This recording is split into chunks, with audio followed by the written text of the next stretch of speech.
When I was about 8 years old, movie nights were a huge deal in my house, a really rare treat. I remember just being totally glued to our old antenna TV, completely lost in the movie with my dad. And then, of course, right when things were getting good, bam, commercial break. I literally turned to my dad, so annoyed, and said that exact thing. I mean, come on. I looked at the screen and there's this couple running on a beach, you know? It looks beautiful, birds flying and all that. But what were they even selling? I just didn't get it. All the other ads made sense, right? Like, buy this soap, eat these chips. This one, it felt like a total waste of time. So yeah, the ad was for Trojan condoms. And being 8, I had absolutely no clue what those were.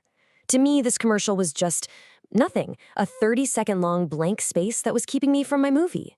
And my dad, he just laughed. But of course, years go by and it all clicks into place. The ad wasn't meaningless at all. It just wasn't meant for me.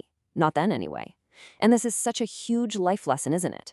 Sometimes when something doesn't make any sense, it's not that it's wrong. It's just that the message wasn't for you, at least not yet.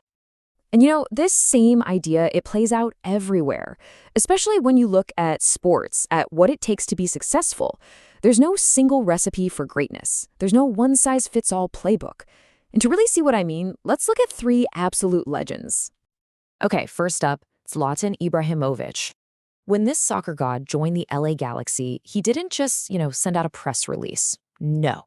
He took out a full-page ad in the LA Times that just said this. I mean, talk about making an entrance, right? And here's the thing about Zlatan. This isn't just ego. It's his entire strategy. It's his playbook. This is the guy who, when LeBron James sent him a signed jersey, signed it himself and sent it back. He knows he needs insane pressure to perform at his best, so he just creates it himself. And then, what does he do? He delivers. First game for LA, he scores 2 unbelievable goals to win it. His whole playbook is create the hype, create the pressure, and then blow everyone's expectations out of the water. Now let's switch gears and look at another icon, the one and only Muhammad Ali. We've all heard him say it, "I'm the greatest." And if you take it at face value, yeah, it sounds like pure swagger. But for Ali, those words were so much more than that. You have to remember what was going on at the time. Ali grew up under segregation. This is a man who won an Olympic gold medal for his country and then came home and was refused service at a restaurant. So when he said, "I'm the greatest," it wasn't just talk. It was a weapon. It was his way of fighting back against a system that was built to tell him he was less than. He wasn't just lifting himself up, he was lifting up an entire community. And then, for our third champion, we have a completely different playbook altogether. This is the undefeated UFC legend Khabib Nurmagomedov. When he wins, he doesn't boast. He just points to the sky and says, "This." It's a world away from Zlatan and Ali. Think about it. Khabib retired with a perfect record. 29 wins, 0 losses. Just absolute dominance. But his playbook, it's all about humility, faith, and discipline. For him, the victory isn't his alone. It's a testament to his faith. He's always grounded, always crediting something bigger than himself. So you've got Zlatan's swagger, Ali's defiance, and Khabib's humility. 3 incredible champions, 3 totally different approaches. So which one is right? Well, they all are. The real lesson here is that greatness doesn't come from following a script. It comes from knowing exactly who you are and having the guts to play the game your way. Okay, now here is where it gets really personal. Because how you react to these 3 champions, it honestly says a lot more about you than it does about them. Let's dig into that.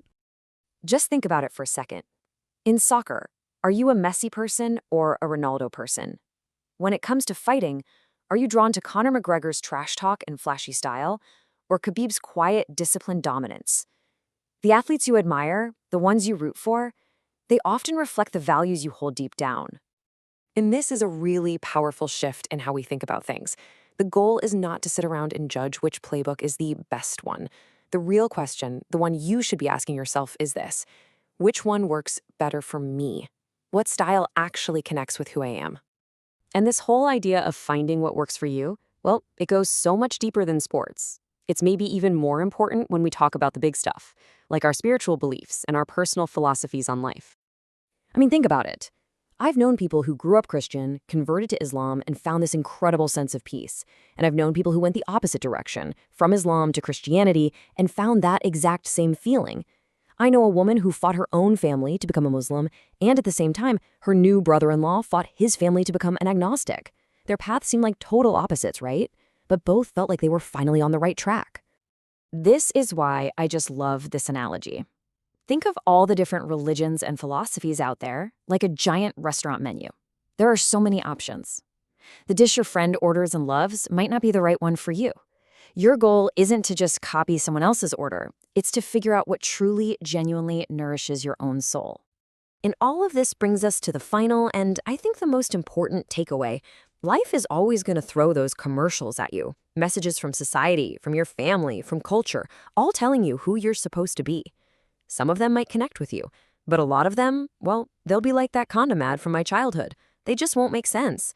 And you know what? That is totally okay. Because the truth is, we spend so much of our lives looking for the answers somewhere else. We look for a guide, a manual, a guru to tell us what to do. But all the answers that you're searching for, they're not out there. They are already inside you. The wisdom, the instinct, the values, everything you need to navigate your life is already there. You just have to get quiet enough to actually listen. And that leads us to the most powerful truth of all. You are absolutely 100% unique. There has never been anyone exactly like you, and there never will be again. And what that means is you don't have to follow someone else's playbook. You get to write your own. So that's the real question I want to leave you with. In a world that is screaming at you, telling you who to be, what to believe, and how to act, will you have the courage to tune all of that out, listen to that voice inside, and play this game of life entirely, unapologetically your own way?